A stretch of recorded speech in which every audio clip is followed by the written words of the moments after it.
So let's talk about something I think we've all felt at some point: overthinking. You know, that feeling of being stuck in your own head, playing the same thoughts over and over again. Today, we're going on a hunt for the answer. And our journey starts right here with this really honest post from a user on Reddit. It's so raw and relatable. I have the tendency to overthink everything. I mean, who hasn't felt that way? They're looking for a way out. And like so many of us, they turned to the internet for help. And that really is the heart of it, isn't it? That feeling of just being completely trapped in a loop of your own thoughts. It's such a common experience, especially today, with the constant flood of information and choices coming at us from all directions. So, what happens when you throw a question like this out into the world? Well, you get an absolute avalanche of advice. The Reddit community, doing what it does best, jumped in to help with a ton of book recommendations. And you can see the logic, right? The core belief is pretty simple. If you've got a problem, there's got to be a book out there with the answer. And boy, did the suggestions pour in.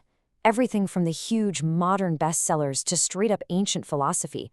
You've got The Subtle Art, 10% Happier, Eckhart Tolle, Marcus Aurelius, each one offering a completely different promise, a different way out of the maze. And the list just keeps on going. We've got clinical psychology with Feeling Good, Brené Brown talking about vulnerability, and even some surprisingly practical advice from an actual astronaut. The sheer amount of information is, well, it's kind of overwhelming, which is pretty ironic considering the whole point was to stop overthinking. But, if we try to organize all this chaos, a really clear pattern starts to show up.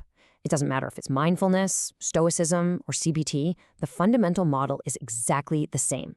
An expert has figured out the answer, and your job is to read it, absorb it, and apply it. You're basically a passive student. And this brings us to a really powerful, counterintuitive question. What if piling on more and more answers from other people isn't actually the solution? What if trying to find the right answer in a book is actually part of the problem itself? This is where our story takes a really interesting turn. We're going to pivot away from that Reddit thread and dive into some fascinating research from a team of computer scientists. They proposed a totally different way of looking at this, one that pretty much flips the entire self-help model on its head. They came up with this concept they call a thinking assistant, and the magic is right there in the name. This isn't an AI that just spits out answers. No, its job is to help you think by asking you really smart, thought-provoking questions that are guided by expert knowledge. It's a guide, not a guru. So to test this idea, they set up an experiment. They got 80 people and asked them to think through a pretty major life decision. For the next 5 years, should they prioritize professional success or work-life balance? A tough one, right? And then they give them different tools to help them work through it. The participants were split into 4 groups. The first group, the diary group, just got a blank page to write on. The AskBots group had an AI that only asked really basic, clarifying questions. The AdviceBot group got what you'd expect. It just dumped a bunch of expert advice on them, like a chatbot self-help book. And then there was the Informed Inquiry Bot, the real thinking assistant, which mixed that expert knowledge into its questions. And wow, this slide just shows the difference perfectly. Look at the left. The advice bot hits you with a wall of text, a generic list you could find in any business article. But on the right, the Informed Inquiry Bot asks a single, powerful question that actually makes you look inward. It's a prompt, not a prescription. So, the big question, which one actually worked better?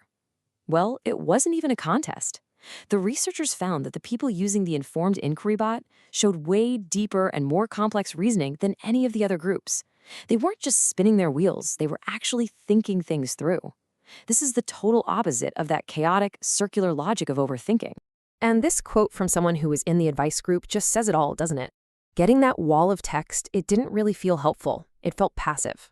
What they actually wanted was for something to engage them, to challenge them, and to help guide their own thought process. So the huge takeaway here seems to be that for these really complex personal problems, the road to clarity isn't just paved with answers from other people, it's paved with learning to ask ourselves better questions. And it looks like technology might be on the verge of making that whole process available to everyone. And this isn't just some theory stuck in a research lab. The team actually went out and built a real-world tool called gradschool.chat.